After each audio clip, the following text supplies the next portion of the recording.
Chapter 7 through 12 are the essence of Bhagavad Gita. The first 6 and the last 6 chapters are like coverings for the middle 6 chapters, which are especially protected by the Lord. If one is fortunate enough to understand Bhagavad Gita, especially these middle 6 chapters in the association of devotees, then his life at once becomes glorified beyond all penances, sacrifices, charities, speculations, etc. For one can achieve all the results of these activities simply by Krishna consciousness. Yeah, so this is Lord's advertisement for the middle 6 chapters. Like, if we understand these middle 6 chapters in the association of devotees, then we can easily become Krishna conscious. We don't need to go to severe penances, sacrifices, charities, speculations, etc. Just the result of understanding these 6 chapters is we can get easily in the process of Krishna consciousness. As we know, whole Bhagavad Gita is divided into 3 parts. The first part is Karma Yoga, which we studied already. And the last 6 chapters are Jnana Yoga, which we will study after this unit. And as per the quotation of Srila Prabhupada, the last quotation, Prabhupada said the middle 6 chapters are protected by the other 6 and 6 chapters. The first 6 chapters and the last 6 chapters are protecting the middle 6 chapters. Protecting in sense, they are the cover for the book. Like if you see a necklace, a nice necklace, then the most precious jewel is placed in the middle of it, because the most precious thing.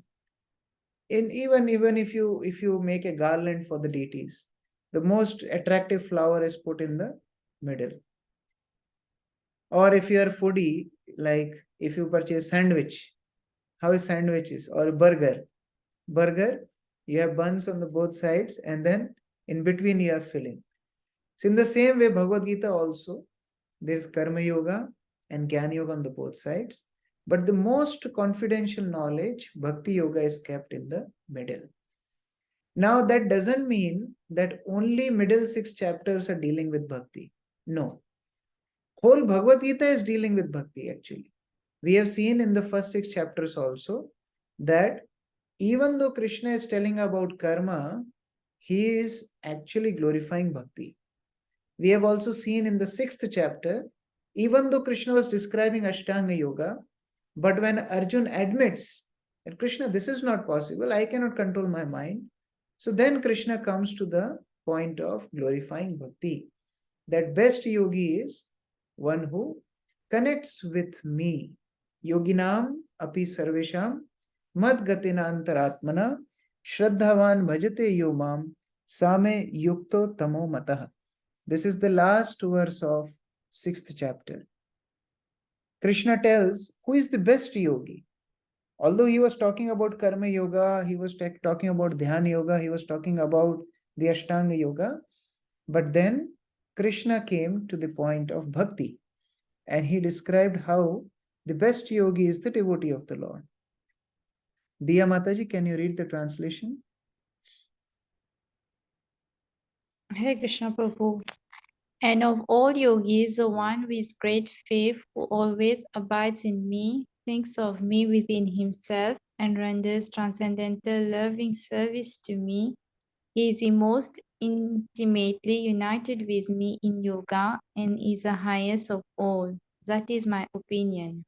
So Krishna's opinion is, Krishna's conclusion is, one who is connected to him through yoga, one who thinks about him always, one who renders service unto him, he is the highest yogi.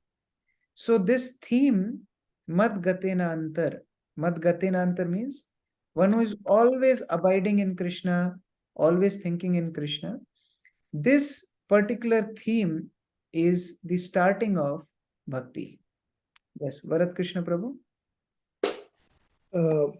Yeah, I would like to share something Yes. When Krishna says that this is my opinion, I mean, this is very humble.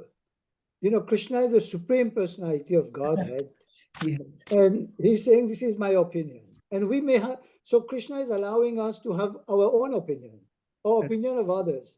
But how Krishna is so merciful and so humble that, you know, I mean, I understood this, you know, recently, you know, listening to one lecture somewhere. I listened and I want to share this with you when Krishna says, this is my opinion. Thank you, Prabhuji.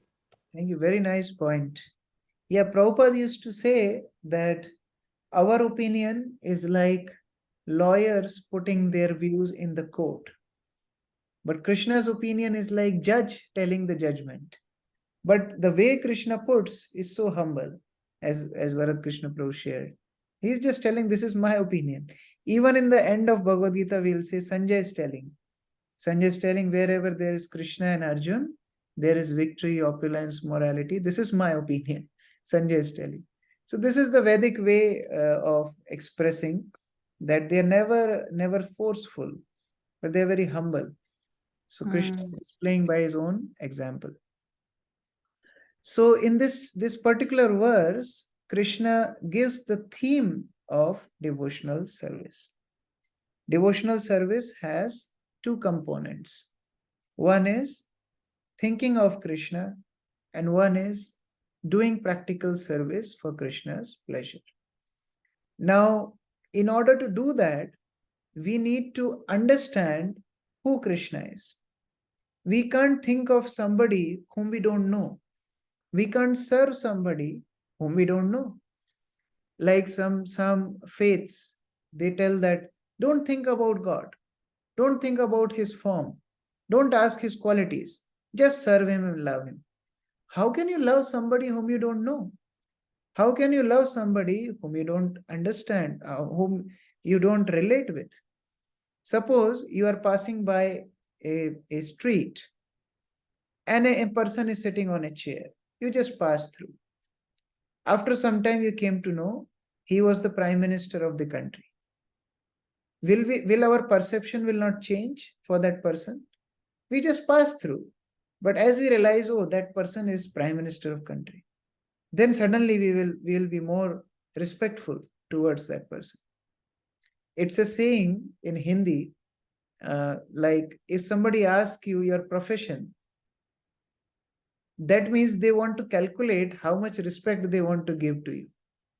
When people ask you what you do, actually, they want to calculate how much respect you deserve.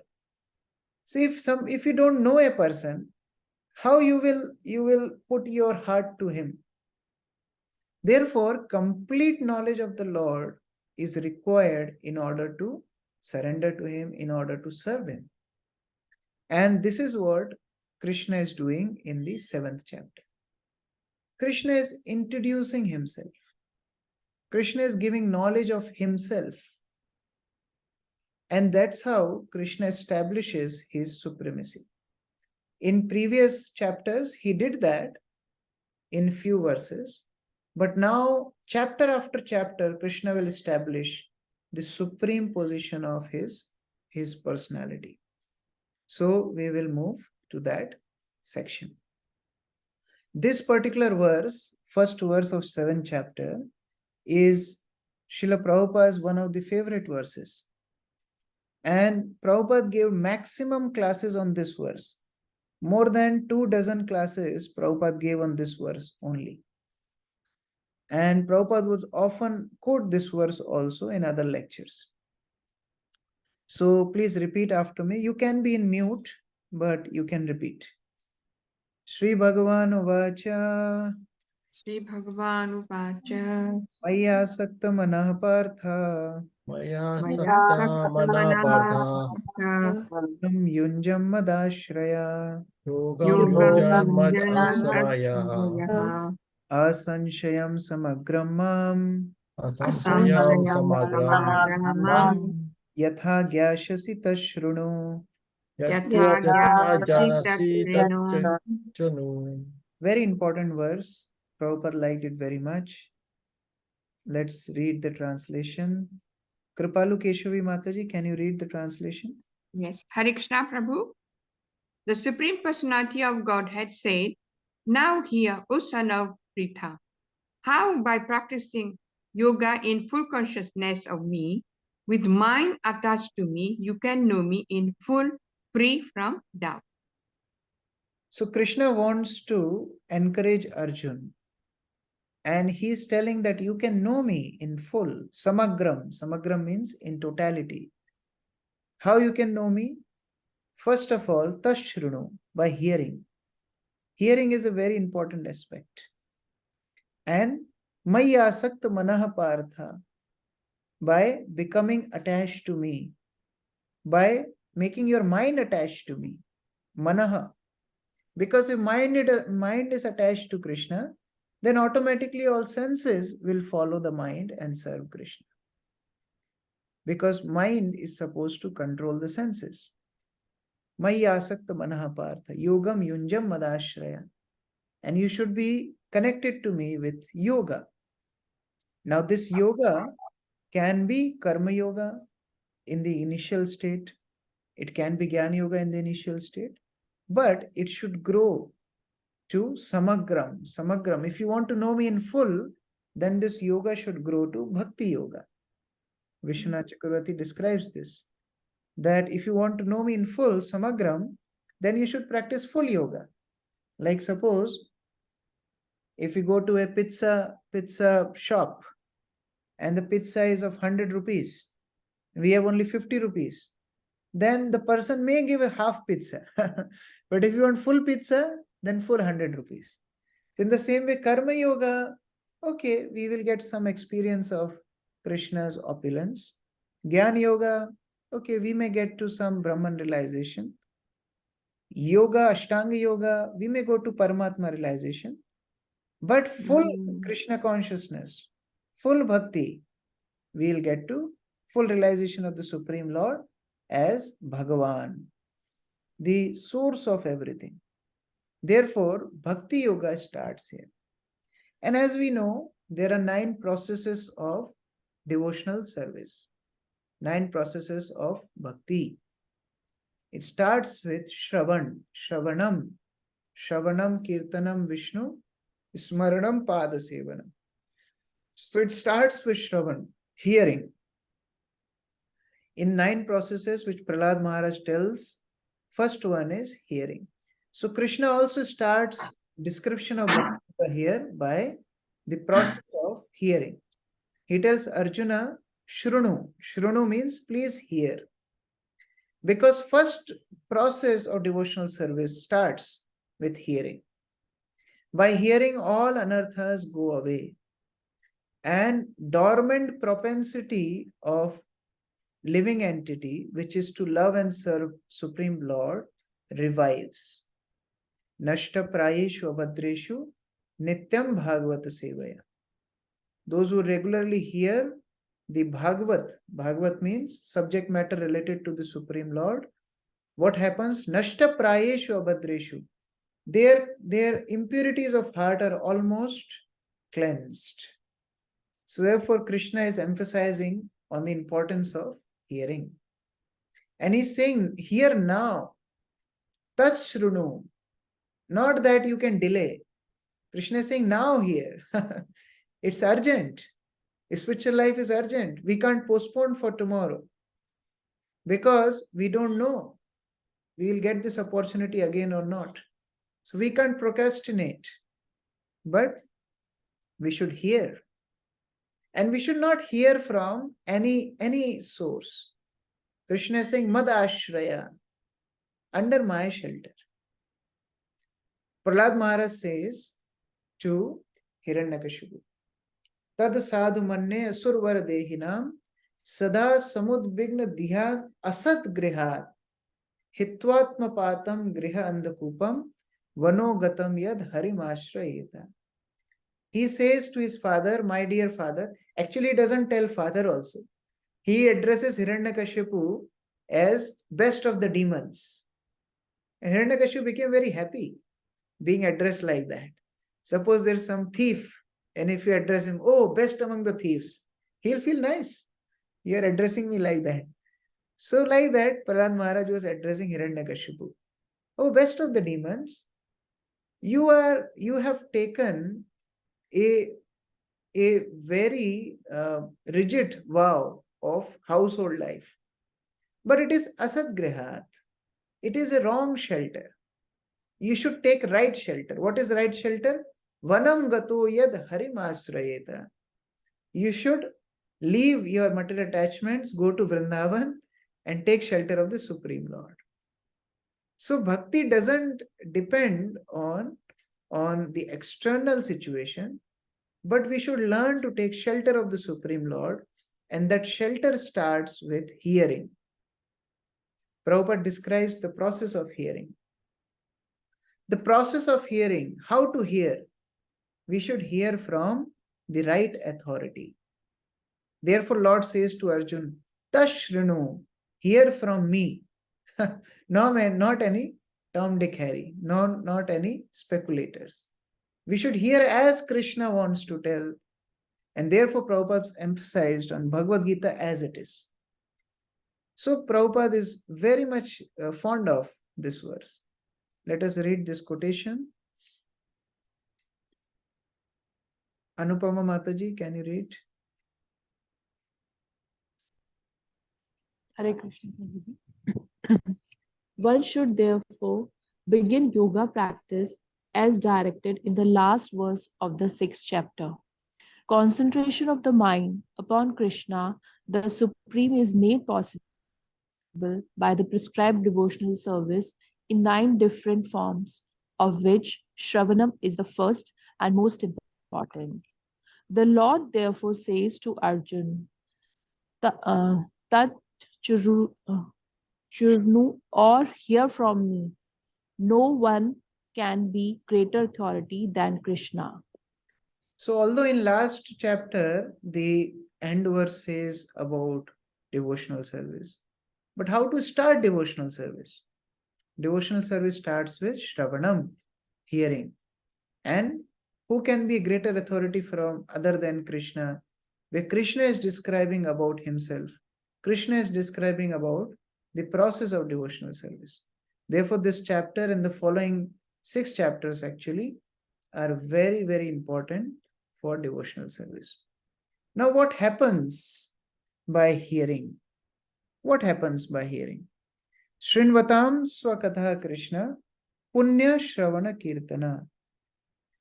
Those who hear Krishna Katha, those who hear this subject matter related to Krishna, then Hridayantasti abhadrani vidhunoti sruitsatam. Krishna in the heart cleanses all impurities. See, in last chapter, actually in 5th chapter, we read Bhoktaram Yagyatapsam Sarvaloka Maheshwaram. Krishna is the well-wishing friend of the soul. Now suppose your house is dirty, you are in the middle of cleaning it, and your friend comes to your house. What the friend supposed to do? Should he just stand there? Should he just go back? Real friend, he will see you doing this hard work, he will also help to clean the house. This is a real friend. Otherwise, he is guest. Krishna is not guest. Krishna is friend. So as a friend of living entity, when Krishna sees that living entity wants to cleanse his heart, because living entity is hearing Krishna Katha, then Krishna helps living entity. Hridayantasti abhadrani. And he doesn't need to come from outside, because Krishna is sitting in the heart already. So Krishna starts to cleanse the heart of his devotee. Vidhanoti sruitsatam. Then what happens? Once the heart gets cleansed, then bhaktir bhavati neshtiki. Devotee, he gets more and more fixed in the devotional service. Clean heart, devotee gets more and more fixed in the devotional service. Because if there are impurities in the heart, those impurities will come as anarthas, unwanted desires. And those unwanted desires will deviate us from devotional service. But once the heart is cleansed, devotee becomes more and more fixed in the devotional service. And when the devotee is fixed in the devotional service, then tada rajas tamo bhava kama lobha dayaschaye. Then the three modes of material nature does not affect such a devotee. Because he is fixed in his devotional service, he doesn't have those desires to enjoy the world. So three modes of material world do not affect the devotee. He is free from kama lobha dayaschaye. He is free from kam, lusty desires. He is free from lobha, greed, to get more and more sense gratification. He is free from that. And when he is free from such material desires, then naturally that devotee becomes happy. Evam prasanna manaso bhagavad bhakti yogata bhagavad tattva vijnanam mukta sangasya jayate. Devotee becomes enlivened, happy. Prasanna means happy. He becomes happily situated in the devotional service. The movies of this world, generally they ends with this note. Olden times, they used to end like that. They happily lived after. Have seen that in the olden movies? But it never happens in the material world. Only in Krishna's shelter, evam prasanna manaso, because devotee is free from all material contamination. He is fixed in service to Krishna. He remains happy forever. And then he understands Krishna. Bhagavad Tattva Vijnanam. Then that realization of Krishna comes. Then he tries to understand Krishna. Drishtva. Drishta means to see. He starts to see the real glories of the Supreme Lord. So all this starts with simple process of hearing. Therefore, hearing is very, very important aspect. So Krishna glorifies this process of hearing, and he further describes the same point in the next verse. Jnanam teham sabhijnanam idam vakshami asheshata yad gyatva na neham bhuyonyat gyatvayam avashishyate. Devadev Prabhu, can you read translation for second verse?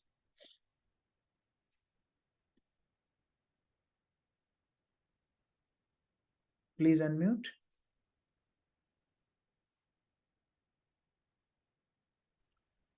Nandana Prabhuji, please accept my obeisances. Right. Text number 2. Translation. I shall now declare unto you in full this knowledge, both phenomenal and numinous. This being known, nothing further shall remain for you to know. So Krishna is telling, I will tell you the knowledge and I will give you complete knowledge, because in the last verse Krishna told samagram, and in this verse also he is telling gyatavyam avashishyate. Once you know this, what I am going to tell you, there will be nothing else to know further. I'll give you complete package of knowledge. How that is complete knowledge, package of knowledge? Because Krishna will tell both Jnanam and Vijnanam. There is a little difference between both. Jnanam means theoretical knowledge. Jnanam is theoretical knowledge. Vijnanam means experimental knowledge or practical knowledge. So both Krishna is going to tell. First, Krishna will start with Jnanam. He will tell the theoretical understanding of his glories in the 7th and 8th chapter. And then further chapters, he will also give him knowledge of Vijnana. Vijnana means practical experience of Krishna's glories. So both he will see, Jnana and Vijnana. So once he understands that, he will get complete knowledge. What is complete knowledge? Prabhupada describes in this purport. Complete knowledge means knowing the material world, knowing the spiritual world, knowing the living entity, and knowing the controller of all of them. That is the Supreme Personality of Godhead. If somebody knows these, that is complete knowledge. Who can receive this knowledge? Krishna's devotee. Krishna already told in 4th chapter, we read that that Arjun, I am telling you this knowledge because you are my Sakha and devotee. Bhakto suime Sakha cheti. I am giving you this most confidential knowledge because you are my devotee and friend. So this is the qualification to receive this complete knowledge. How to receive? Okay, I have the qualification, but what is the method to receive this knowledge? Hearing from disciplic succession, bona fide disciplic succession.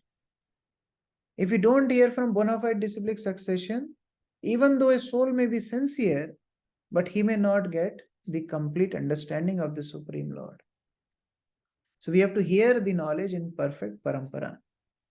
And then the result of hearing from parampara is one knows the Supreme Lord in totality. So this is the complete package of knowledge, jnana and vijnana, which Krishna is going to give Arjun. So naturally, anybody will become very excited.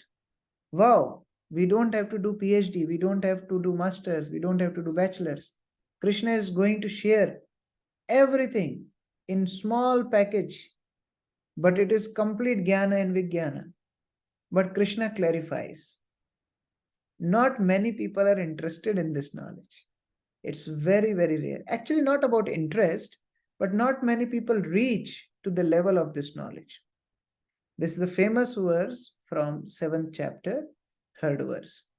Manushyanam sahastreshu. You can remember this verse, you can mark it. Manushyanam sahastreshu kaschit jajati siddhaye yatatam api siddhanam kaschin mam veti tattva. Krishna says that don't think that this knowledge is very cheap. Don't think that everybody, can attain this knowledge. No. Manushyanam sahastreshu, among thousands of men, kaschit jadati siddhaye. One may endeavor for spiritual perfection. And out of many of such, aspirants of spiritual perfection, kaschin mamveti tattvata, rare soul may know me in truth. So it's very, very rare. It's not simple thing to understand this. Sachidananda Prabhu, can you read the translation? Hare Krishna Prabhu. Out of many thousands among men, one may endeavor for perfection. And of those who have achieved perfection, hardly one knows me in truth. So the thing is, it's not that Krishna is limiting this knowledge to only a few people. But Krishna is telling the fact that although this knowledge is open to all living entities, but as a matter of fact, very few come to this understanding. Very few come to this level of understanding him. Because like suppose the airport is open to all the citizens, but one has to pay the fare. One has to book a right flight to go to his destination. In the same way, this knowledge of Bhagavad Gita is open to all living entities. But only few are aspirants of spiritual perfection. And then many of them get carried away by their own desires. Some of them get carried away by yogic perfection. Some of them get carried away by heavenly pleasures. So very few stick to this path till the end. And therefore it's very, very rare. So another way of understanding this verse is, say somebody tells that one student in the class passed in the exam. That means what? All other failed. That is the meaning. So another way of understanding this verse is, maximum people will go to wrong path because they have come in material world to enjoy. So when they come in this material world, the tendency of being independent, the tendency of enjoying this world is there in the living entity. Therefore, they go in different directions. But fortunate souls come to this path of Krishna consciousness. Brahmanda Brahmite Kauna, Bhagyavan Jeev, Guru Krishna Prasade Paye, Bhakti Lata Beach. In whole universe, millions of species. Have you seen any shop which has 8.4 million varieties of articles to purchase. Have you seen any shopping mall like that? 8.4 million types of materials you can purchase. You may have seen big malls, but no shop can give this much variety. Krishna has given this variety. 8.4 million species. Living entity can choose. Living entity can go to any of the species as per his desires and karma.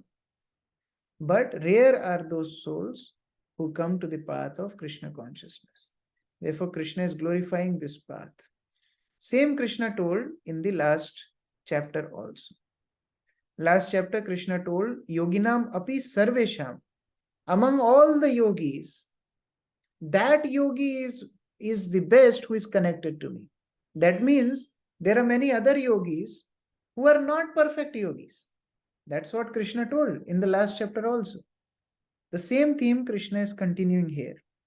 That yatatam api siddhanam, among many of those who have achieved perfection, hardly one come to me. Otherwise, they get carried away by other processes. This is the rarity of Krishna consciousness. Even big yogis and jnanis, they cannot come to the level of Krishna consciousness. They may come to the level of Brahman. Brahman means impersonal aspect of the Supreme Lord. Maximum transcendentalists, they stuck to the level of Brahman. And they think that that is the perfection. What they get? They go to impersonal Brahma Jyoti of the Lord. Second stage is Paramatma. Yogis, they see four-handed Vishnu in the heart. They become very much attached to that form. At most, they may go to Vaikuntha. But Vishwanath Chakravarti Thakur describes that rarest are those souls who get attached to two-handed form of the Supreme Lord, Shyam Sundar form of the Lord. And without devotion, it's not possible to understand two-handed Krishna, who is the source of all incarnations. It's impossible without devotion. Another reason why this is so rare, because by bhakti, by the power of devotional service, devotee can control the Supreme Lord. We will study this in Nectar of Devotion. So Supreme Lord get controlled by the devotee if he has pure devotion. So now Lord doesn't want to be controlled by any normal person. Like Yashoda can bind Krishna. How many people can bind Krishna? So he gives this kind of devotion to very rare souls. Therefore, it's very rare. So Krishna establishes this, that this process of Krishna consciousness, pure devotional service, is the rarest of all the processes. Yeshava Priya Mataji, can you read? Hare Krishna Prabhuji. It is not possible for the Brahman realized impersonalist or the Paramatma realized yogi to understand Krishna, the Supreme Personality of Godhead, as the son of Mother Yashoda or the charioteer of Arjuna. So it's very difficult even for the first two stages of God realization, that is Brahman and Paramatma. In Brahma Samhita, Lord Brahma tells, Advaitam Achyutam Anadi Mananta Rupam Adyam Purana Purusham Nava Yovanam Cha Vedeshu Durlabham. Even by study of the Vedas, it is very difficult to come to the conclusion that Krishna is the Supreme Personality of Godhead. But Adurlabham Atma Bhakto. For his devotees, Krishna is Adurlabham. That means very easily attained. One who is difficult to obtain even by the study of the Vedas is very easily obtained by his devotees. Govindamadi Purusham Tamaham Bhajami. So Lord Brahma praised that. We have to understand this rarity with another aspect. Actually, in Chaitanya Charitamrita also, Chaitanya Mahaprabhu tells this to Rupa Goswami. But here, Baldev Vidyabhushan and Vishwanath Chakravarti Thakur, they write in their commentary. And they tell that how there are countless jivas in this material world. How many material universes are there? In Srimad Bhagavatam, it is described in the second canto that if you take mustard seed is very small. And if you have whole bag of mustard seeds, how many mustard seeds will be there in that bag? Countless. That many universes are there in this material world. And each mustard seed is having one universe which has 14 planetary systems. And these 14 planetary systems have countless jivas in different species of life, 8.4 million species. Then one may be a human being. To be a human being is very rare from this 8.4 million species. Now, among human beings, most of the human beings are attached to sense gratification. To be a spiritual seeker is again a rarity in human life. Most of the people don't care about spiritual progress. To get that inclination for spiritual progress is again a very rare thing even in the human beings. Then they may have the interest, but among those aspirants of spiritual progress, few may get perfection. Now that perfection is also three types. One is Brahman realization, got stuck. Second is Paramatma realization, got stuck. Third and the topmost is Bhagavan realization of the Supreme Lord as Shyam Sundar, Krishna.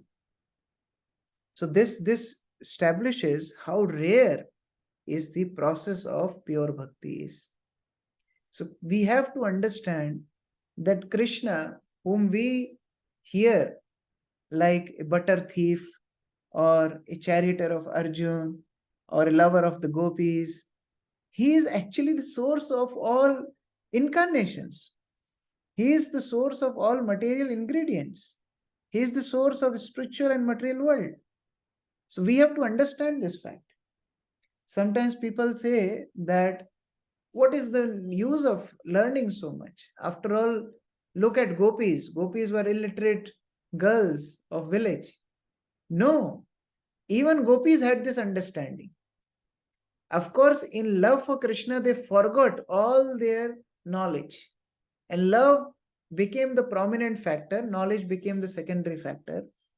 But even in that love, when gopis offer prayers in Srimad Bhagavatam, Gopi Geet, when Krishna disappears from the rasa dance, the gopis pray to Krishna in such an eloquent way.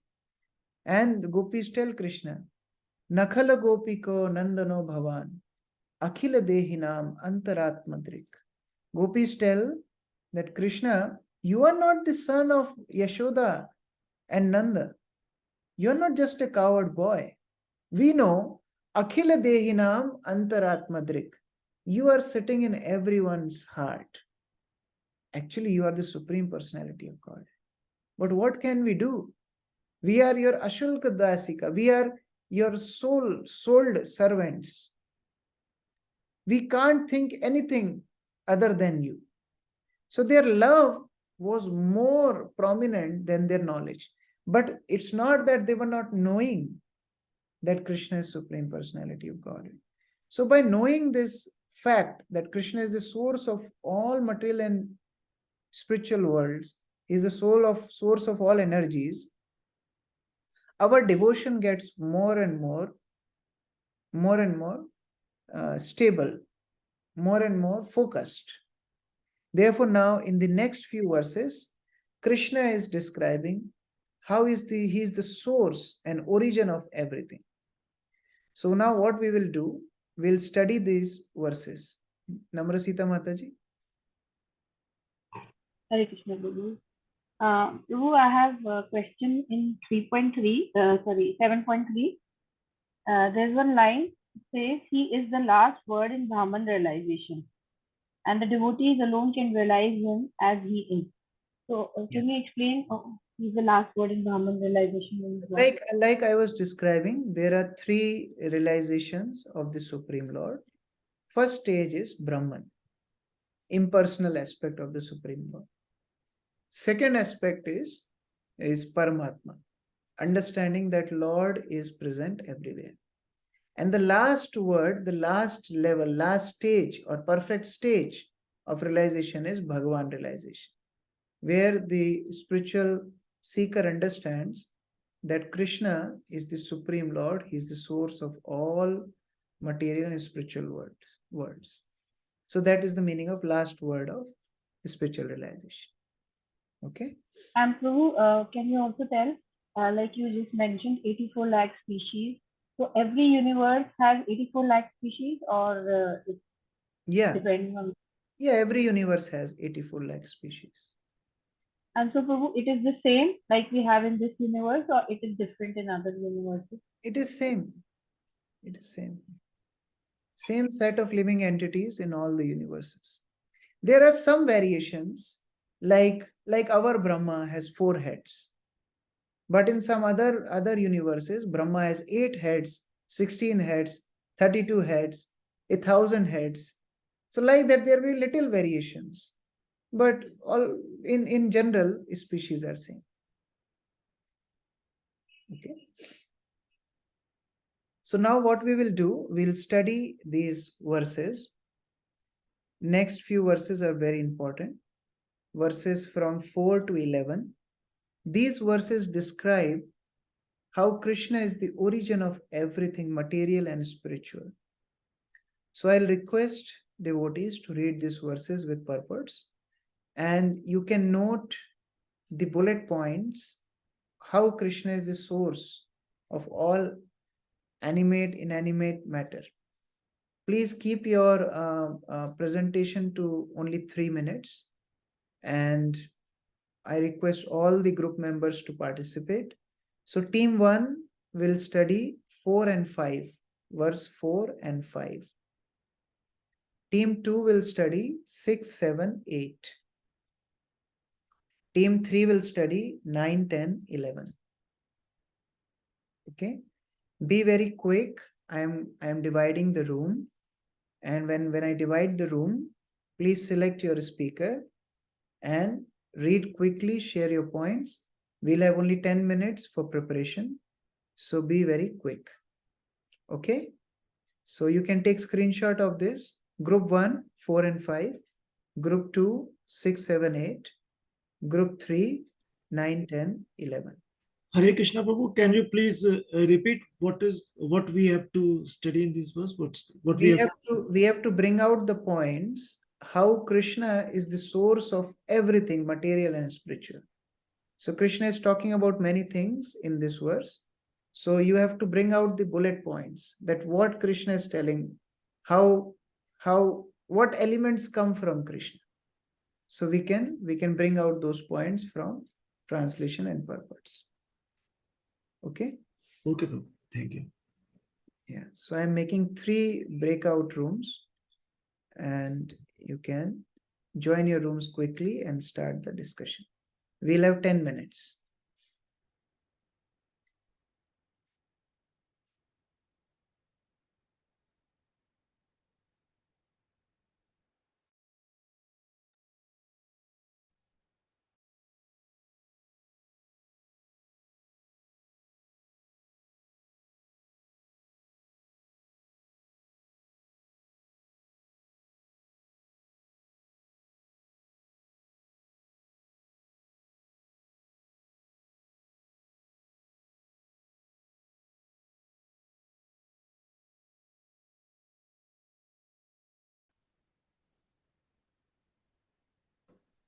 Here is the 3 phrases, Bhagwan, Paramatma, and Brahman.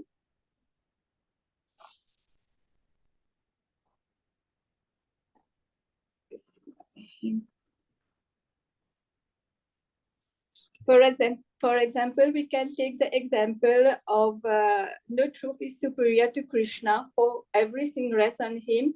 For example, as pearls are strung on his thread, according to verse 7.5.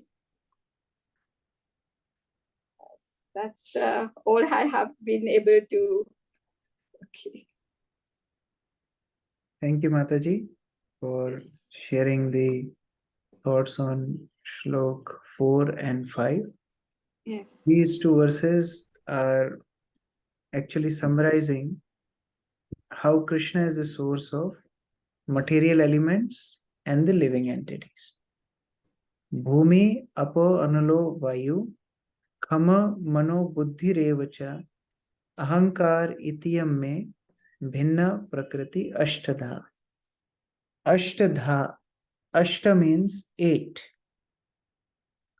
So Krishna is talking about 8 main elements of material nature, material energy. And this particular material energy is also called as apara prakriti. Apara, para means spiritual energy. Apara means material energy. So Krishna is talking about 8 elements, Ashtada. What are these 8 elements?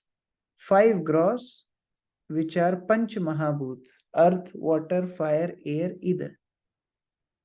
And then 3 subtle, mind, intelligence, and ego. So there are Sankhya. Sankhya means, we have discussed in the 2nd chapter, where we count the elements of the material world. So Krishna is just telling the small summary of Sankhya in this 4th verse. On the screen, you can see the detailed Sankhya, which is given by Kapil Dev. Material energy has gross elements and subtle elements. And then gross elements are 5 gross elements, which we have discussed: fire, air, ether, earth, and sky.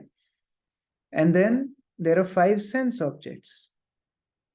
Sense objects are the food for senses, like sound, touch, taste, form, smell. And then there are subtle elements: mind, intelligence, ego. And this ego actually functions the other 11 senses, like 5 Gyanendriyas. Gyanendriyas means knowledge acquiring senses: eyes, ears, tongue, touch. And 5 Karmendriyas: hands, legs, speech, like that, genitals, anus. So these are elements make the complete Sankhya. But Krishna is not going into that much detail. Krishna is just telling the 8 elements, 5 gross and 3 subtle. In summary, Krishna is telling that he is the source of material energy. Then Krishna is telling about how he is the source of spiritual energy also. Para Prakriti. What is that Para Prakriti? That is Jiva, living entity. Apariyam itastu annam prakriti viddhi me param. Means I have a greater, param means greater energy. What is that greater energy? Jiva bhutam mahabaho yayedam dharyate jagat. Living entities are my superior energies. Now the superior energy, Jiva, is actually between material and spiritual energies. Living entity has both options. Either living entity can choose material world, or living entity can choose spiritual world. Therefore, another name for living entity is Tatastha Shakti. You can remember this. Tatastha Shakti. Tatastha means Tata Sthita. Tata means on the bank. Like there is bank of river. It's neither in water, neither on land. Sometimes it is dry, sometimes it is wet. So Tatastha Shakti means Jiva. Sometimes Jiva goes to material nature, sometimes Jiva goes to spiritual nature. Now there is a question. If Jiva, living entity, is superior to material energy, which is inferior, how Jiva comes under material energy? Suppose there is one big Tata sumo Pelwan, big sumo Pelwan, 150 kg. And there is one thin devotee like 25 kg. How this 25 kg thin devotee overpowers 150 sumo pelwan? How is possible? If Jiva is more powerful than Maya, if Jiva is superior energy than Maya, then how Maya can overpower living entity? Any thoughts? Prabhu, because Maya has consists of three modes of material nature, and living entity is always in one of these modes. So it is being controlled by indirectly by But, nature. but the question remains the same. How is inferior energy can control a superior energy? That is the thing. Yes, Bharat Krishna Prabhu. It's her service to Krishna. Yeah. Our service to Krishna, okay, but like suppose today we are given a service that you have to stop a train by your strength. Can we stop train by our own strength? Yes, it is service given to us, but it's beyond our capacity. Inferior energy, how is controlling superior energy, Jiva? Yes, So, Krishna Prabhu? yes. So it's just that even the external energy is Krishna's energy himself. All right? Though it is external, but it has a role to play. And the sum total of the external energy, and 714 this get cleared, where Krishna says that only though it's very difficult to control, it's very difficult, but one who surrenders unto me can easily cross beyond that. So when we get the energy of Krishna together with us, we can stop that train. Okay, so we say that Krishna, it is anyway Krishna's energy, and Krishna's energy has to be powerful, so it can overpower the Jiva and very difficult to overcome. Only when we surrender to him, then only we can overcome. Yes. Yeah, okay. Yes. Saurabh Prabhu? Hare Krishna Prabhuji, Dandat Pranam. Prabhuji, this is because the superior energy, which is the Jiva, gives the permission through his desires to the material energy to overpower. Very good. Actually, Maya cannot overpower the Jiva. But Jiva starts to think, misidentifies that he is matter. That is the problem. I'm sure you must have heard this story of a disciple going to his guru, and disciple tells Guru that Guru Maharaj, the Maya is not leaving me. What to do? Maya is not leaving me. And as Guru hears this question, Guru starts to run. So as Guru starts to run, this disciple becomes astonished. He starts to follow the Guru. And Guru goes outside the house and he embraces a tree. And as he was embracing the tree, Guru tells disciple, my dear disciple, please help me. This tree is not releasing me. This tree has captured me. The disciple says, Guru Maharaj, tree has not captured you. You are holding on to the tree. Then Guru said, yes, exactly. Maya is not leaving you. You are not leaving Maya. It's not that Maya is catching you. You have caught hold to the Maya. That is called ahankar, misidentification. Soul is thinking himself to the product of matter. That is the reason soul is encaged in the clutches of material energy.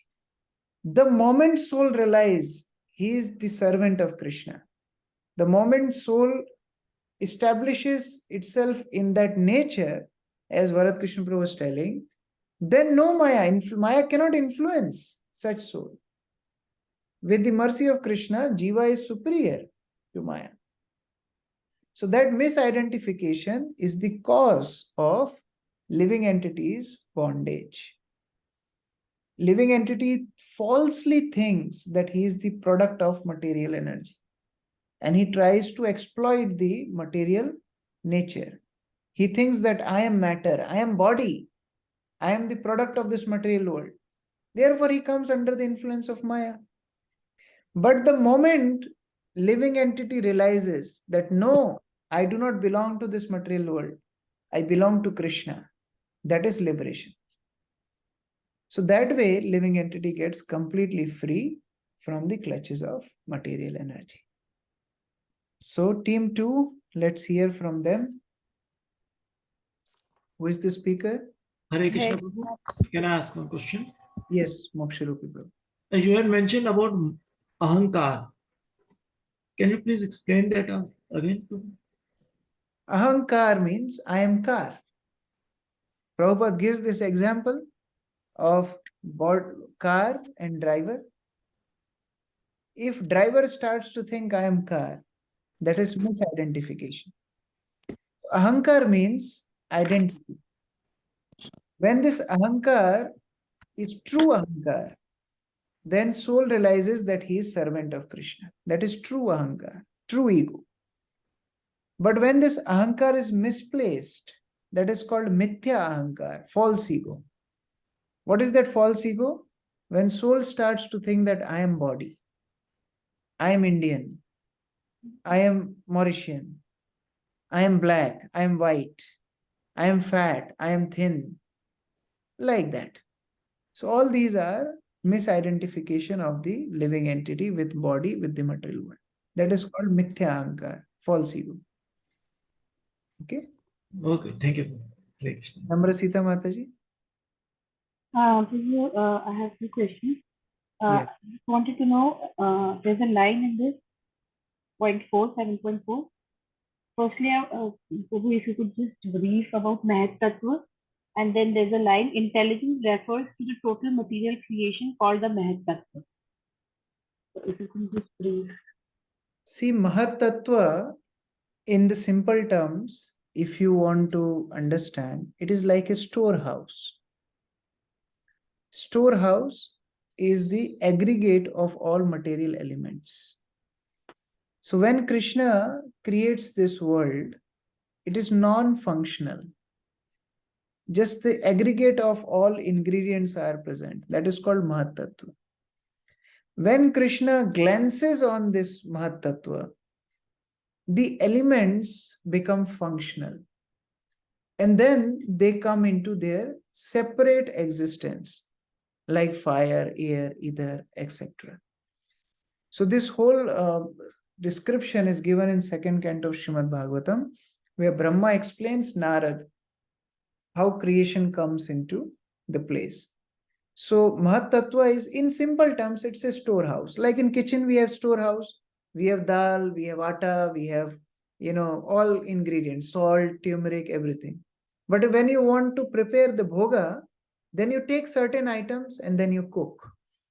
So that way Krishna does second creation through Brahma, where different species are made from different elements of Mahat Tattva, different planetary systems are made from Mahat Tattva, like that.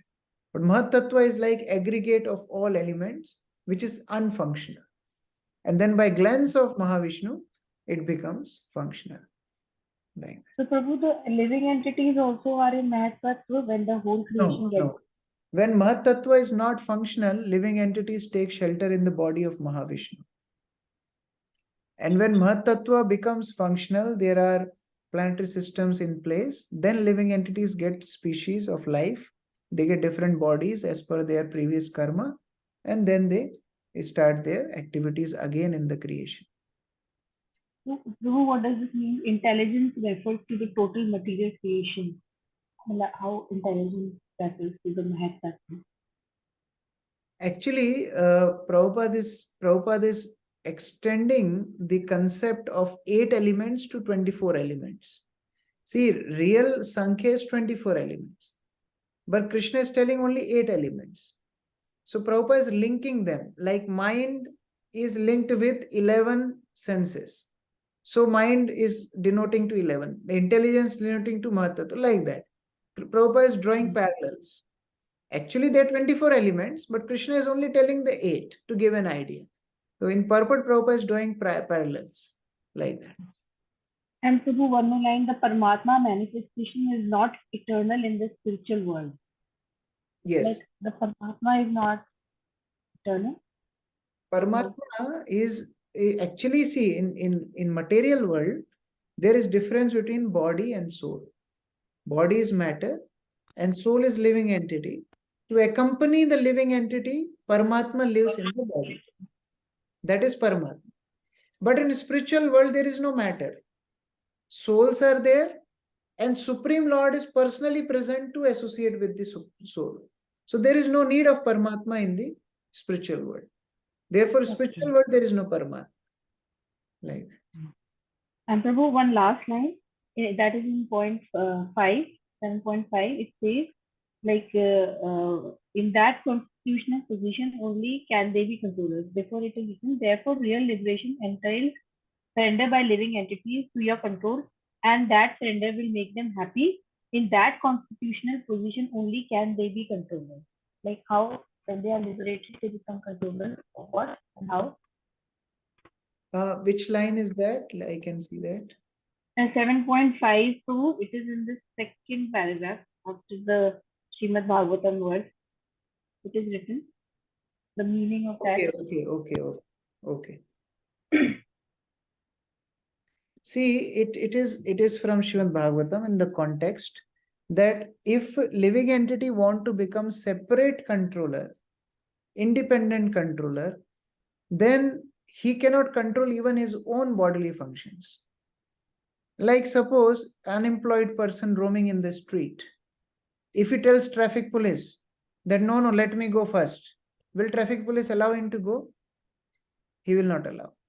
But same person becomes minister of the state. Then traffic police will salute him. Then traffic police will let him go and stop all other traffic. So when a jiva surrenders on the Supreme Lord, he becomes pure devotee of the Lord, then whole material creation also becomes subservient to the devotee. So he becomes real controller in that sense. But if he wants to become independent controller, then he can never become a controller. Like that. Thank you. Okay. Bharat Krishna Prabhu. If we just take these two verses 4 and 5, so we can say that there are these 8 external energies of Krishna and one which is the superior, which is the jivas, the living entities. Yes. So out of these, the jivas are always eternal. Yes. Either they are, as we said, and as you explained, this is the tataksha, no? Tatastha. Tatastha Shakti, okay? Tatastha, the marginal energy. So therefore, out of even these 24, which we call, which is extended further, on all the others, as you say that, this form part of the Mahatattva, the Pradhan, and these are temporary. It's only when the material world is created that these elements are there. But when there is no creation, when all the living entities are within Mahavishnu, and these living entities are eternal, they are eternal. But the external energies, they are not manifested, or we can say they are just temporary. Is that correct, this statement? We can say that their manifestation is temporary. See, material world is also permanent, because even when there is no creation or their destruction, all elements go back to Mahat Tattva. It's not that they disappear, they become unmanifest. We can say manifest and unmanifest. Because if we say if we say temporary, that means they vanish, but they don't vanish. They become unmanifest. So in Bhagavad Gita, there are 5 basic truths, elements described. In introduction, Prabhupada describes. First is Ishwar, the Supreme Lord. Second is living entity, Jiva. Third is material world, Prakriti. Fourth is Kala, time. And fifth is Karma, the actions and reactions which living entity performs. Out of these 5, only karma is temporary. Only karma is destructible. Because once we do action, we get reaction, finish. That karma is destroyed, vanished. Other 4 are permanent. Like time is permanent, eternal. Prakriti, even material nature, is permanent. Only the manifestation is there and unmanifestation is there. Whereas spiritual world never get unmanifest. is always manifest. So that is the difference. Bhutva bhutva praliyate. Material world is created, distracted, created, distracted, created, distracted. So manifested, unmanifested. But in spiritual world, always is always existing. That is the difference. But actually, Prakriti is also permanent. It's not temporary. Okay, Prabhu, thank you very much. Okay, so team 2. Let us hear from team 2. Hare Krishna Prabhu. 3 and 4 we can take tomorrow, but team 2 we can take today. Yeah. Hare Krishna Prabhu. So text 6, it says that everything that exists is a product of matter and spirit. And spirit is a cause of matter. Like a material body is developed because of the spirit present within the matter. The soul may appear to be the cause, but actually the real source is Krishna. Like a living entity may create big skyscraper or big factory, but he cannot be the cause of big universe. It says that God is superior to both the spirit, the matter, and the living entity. He is a creation and also the dissolution. In text 7, it further explains that Krishna is also the maintainer and everything depends on him, but no one can see him, just like no one can see the thread that holds together a pearl necklace.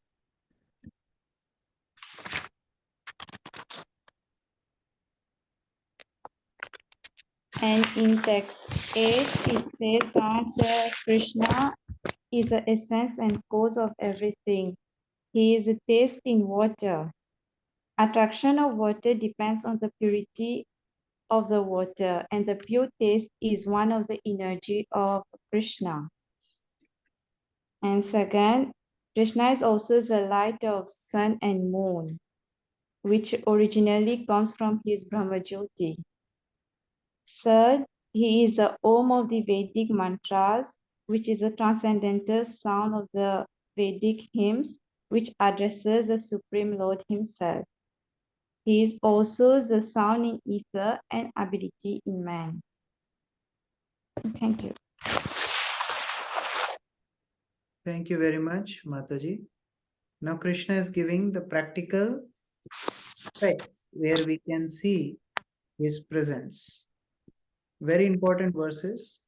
Krishna is telling, I am everything. Aham Krishnasya Jagata. He is actually everything. He is the creator, he is the destroyer, and he is everything in between. So he is actually the resting place for everything. So analysis of Sankhya is to reach to Krishna. If somebody analyzes this world properly, they can actually reach to Krishna. Krishna is telling in 7th verse, very important verse, again you can mark it, you can remember this verse. Krishna is telling, Mattah parataram nanyat kinchidasti dhananjaya mai sarvam idam protam sutre mani ganaeva. Krishna is telling, Mattah parataram nanyat. There are so many truths, there are so many controllers. We also control something, but Mattah parataram nanyat. There is nobody above Krishna. There is no one superior to Krishna. He is Anadiradir Govinda Sarva Karana Karanam. He is the end. He is the beginning. That is Krishna. And Krishna gives an example. Sutre Mani Gana Iva. Sutre means thread. Mani means pearls. As pearls are strung on thread. Now, interesting thing is, when pearls are strung on thread, you can't see the thread. So we see the world, but we can't see the resting place of the world, that is Krishna. But if you cut the thread and you remove the thread, then what happens? All pearls will get scattered. So this world cannot stay in place without Krishna. Krishna is the resting place. And personally, Krishna handles. Krishna asked Arjun that you have to understand, you are not the doer. It's by my plan that this war is arranged. You just have to listen to what I am saying. So like that, whole world is in its place by Krishna's potency. Another thing we can learn, that if we want to bind whole world together, we have to put Krishna in the center, like Srila Prabhupada did. He brought people from all varieties of backgrounds, and they all could serve together because Krishna was in the center. Now, why whole world is fighting? Why whole world is scattered? Because Krishna is absent from their life. So we need to bring Krishna in. And this verse tells in all levels, on a phenomenal world, if you go to the planetary systems, if you go to the microscopic level, if you go in the relations in the world, everywhere Krishna is like the binding factor. Sutre mani ganayava. Very important thing. Krishna says, everything material and spiritual, everything depends on me. And he is giving some of the examples. First one, Rasoham apsu kaunteya. I am the taste of water. Very simple example, but very, very important. When we realize the taste of water after Nirjala Ekadashi, Nirjala Ekadashi is coming next month. So after Nirjala Ekadashi, when we drink water, we realize, yes, nothing can compare the taste of water. An interesting thing is you can't describe the taste of water. Can you describe the taste of water? Is it sweet? Is it salty? Is it sour? We can't describe the taste of water. So although we cannot describe the glories of Krishna, but we know that the Krishna is irreplaceable. So that is the taste of water. And without taste, actually water cannot exist. In Srimad Bhagavatam, it is described how water comes into existence. When fire mixes with taste, water is formed. Now it's a little technical subject. We'll not go in detail. Otherwise, it will confuse devotees. But those who have read Bhagavatam, those who have read this section, they know this. So if we remove taste, water cannot exist. So why Krishna is telling this? We have to understand. Without Krishna, nothing can exist. This is the bottom line principle. If you see second one, Prabhasmi Shashi Suryayo. I am the, Prabhasmi means effulgence, light. I am the light of sun and moon. Can you imagine sun without light? It's not possible. Can we imagine moon without light? Not possible. That means Krishna is that factor without which nothing can exist. I am the syllable Om, Pranava Sarva Vedeshu. All Vedic mantra starts with Bija mantra, especially Om.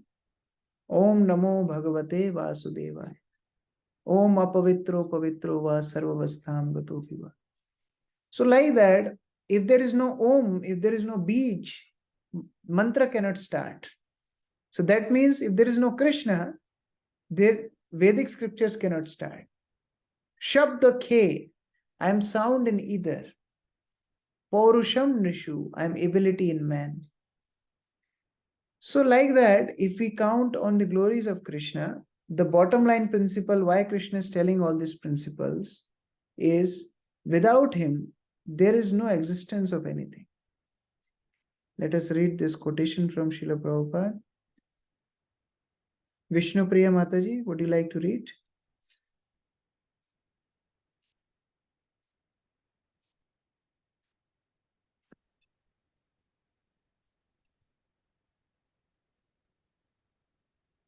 So even if you are not inclined to chant Hare Krishna Maha Mantra, then try to understand in to understand Krishna in this way. This is the process given by Sri Krishna himself. Rasoham apso kondeya. You have to drink water. You cannot avoid it. So when you taste while drinking water, anything drinking, apso. Apso means any liquid thing.